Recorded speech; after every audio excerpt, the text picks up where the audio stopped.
Space agency NASA has surprised everyone by rolling out its huge Space Launch System, SLS, rocket a few days ahead of schedule.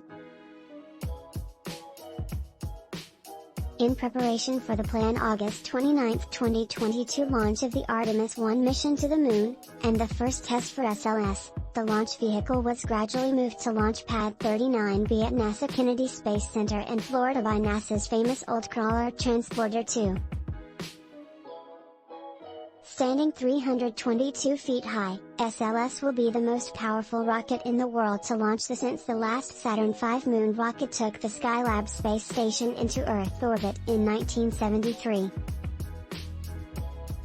It took almost 11 hours for the rocket to make the journey from NASA's Vehicle Assembly Building, the largest single-story building in the world at 526 feet,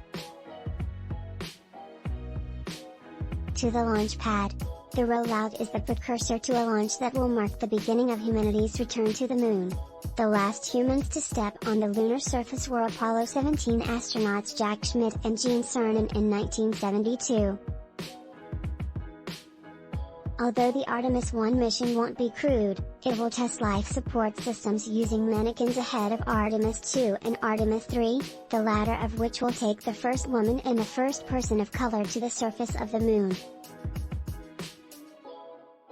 Artemis-1 is a non-crewed flight test mission during which NASA's Orion spacecraft, European Service Model, ESM, and SLS will fly to the Moon.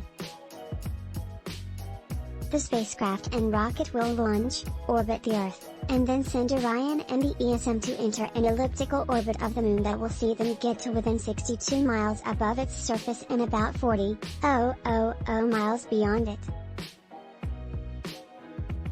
That's farther than any spacecraft built for humans has ever flown.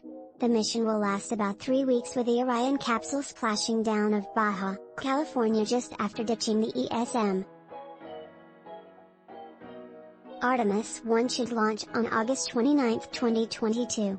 A launch window opens at 8:33 a.m. EST for 2 hours.